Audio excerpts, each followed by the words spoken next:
नमस्कार, वेलकम। बहुत स्वागत है आपका। आज हम बात करेंगे हथेली के कुछ ऐसे चिन्हों के विषय में जो ये बतलाते हैं कि आपके पास जीवन में कितना धन रहेगा, कितनी भौतिक सुख सुविधा प्राप्त होगी। तो सर्वप्रथम आपको अपनी हथेली के कनिष्ठिका उंगली के नीचे वाला स्थान को देखना है। ये हमारा बुध का क्षेत्र है। अगर बुध का क्षेत्र आपका अच्छा है, कहने का अर्थ शुभ है, पुष्ट है, अच्छा उभार लिया हुआ है, जिसे शुभ अवस्था में। ऐसे तो ये कितना शुभ है कितना अशुभ ये आपकी कुंडली ही बता सकती है, लेकिन हथेली देखकर भी बहुत कुछ पता चल जाता है। तो बात करते हैं, एक नंबर में ये बुध पर्वत को रखा गया, क्योंकि वर्तमान समय में भौतिक सुख सुविधा सर्वोपरि है। आज के समय में लोग जितना धन, वो मतलब सब कुछ है, धन है तो सब कुछ है, ये स्थिति आ गई है। तो बुध अच्छा है तो ऐसे जातक को व्यवसायिक गुण होता है। धन से धन को कमाने की कला जानते हैं, व्यवसाय में विशेष रुचि व्यापारिक कला को दिखलाता है। किसी से बात करने की क्षमता, पूर्वानुमान करने की क्षमता, इन सब गुण के कारण ऐसे जातक जो है व्यवसाय के क्षेत्र में विशेष सफल होते हुए देखे गए हैं। तो इसे एक नंबर पर रखा गया है। धन इनके पास तो रहता ही रहता है, चूंकि ये व्यवसाय से जुड़े हुए हैं।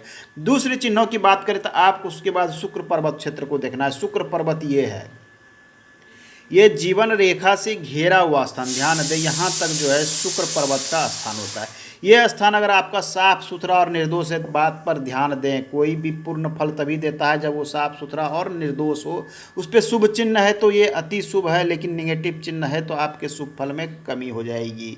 अगर शुक्र पर्वत पुष्ट है, अच्छी अवस्था में, तो शुक्र सौंदर्य को दिखलाता है, सुख सुविधा को दिखलाता है, भौतिक सुख सुविधा को।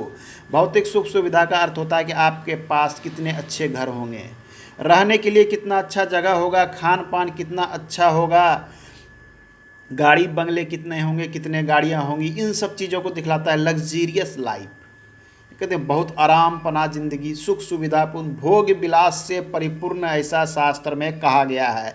तो धन जिनके पास है उनको सब कुछ प्राप्त होता है। तो ये शुक्र जो अगर अच्छी अवस्था में है तो आपकी भौतिक सुख सुविधा प्राप्त होगी। अगर अच्छी अवस्था में नहीं है तो इनकी इच्छाएं तो अनंत होगी सब कुछ पाने की, लेकिन इसके शुभ फल में कमी आ जाती है, प्राप्त नहीं हो पाती है। तीसरे चिन्ह की अगर हम बात करें तो तीसरा चिन्ह हमारा है ये जीवन रेखा। जीवन रेखा अगर आपकी साफ सुथरी, पतली और स्पष्ट, फिर से ध्यान दें, साफ सुथरी और पतली स्पष्ट जीवन रेखा सबसे अच्छी मानी जाती है। आपकी जीवन रेखा जितनी स्पष्ट क्लियर होगी, आपकी जीवन की सब कुछ उतने साफ सुथरे और क्लियर होंगे। अत्यधिक चौड़ी जीवन रेखा शुभ नहीं मानी जाती, अत्यधिक मोटी शुभ नहीं मानी जाती है।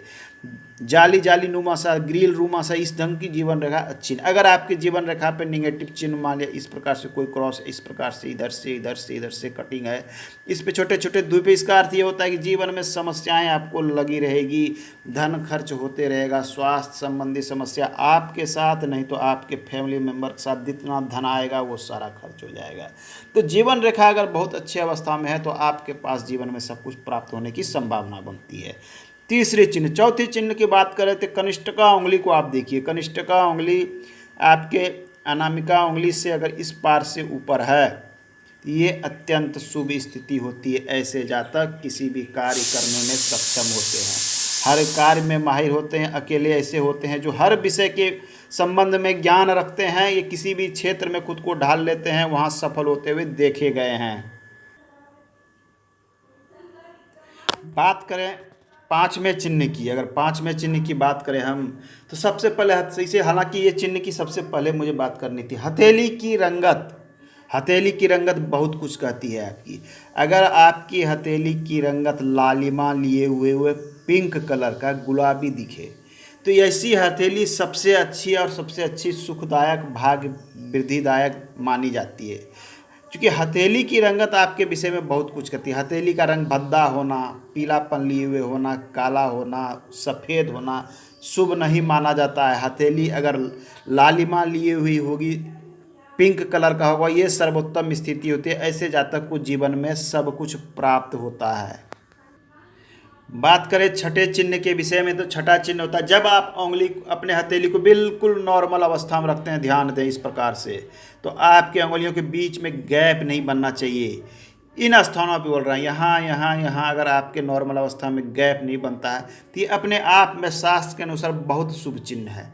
ऐसे जातक के पास धन होता है, ये शास्त्र में कहा गया है और प्रैक्टिकली भी ऐसा देखा गया है कि ऐसे जातक के पास धन समुचित मात्रा में होता है।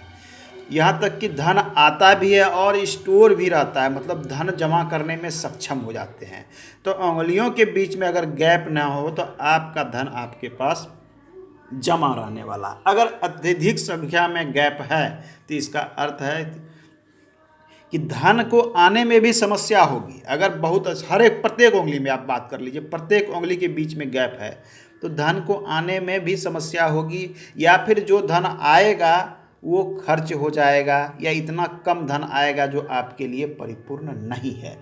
तो अगर कुछ लोग कहते हैं कि हमारे 2 उंगलियों के बीच में गैप है, तीसरी उंगली तो सटी हुई, हाँ, तो इस बात पर भी ध्यान देनी है कि अगर कुछ सटी हुई थी, इसके मिले जुले फल प्राप्त होते हैं।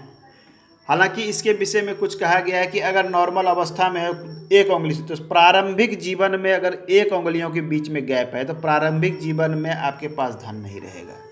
दूसरी तीसरी में है जिसका अर्थ है थोड़ा जीवन बीत जाने के बाद आपके पास धन स्टोर होना शुरू हो जाएगा।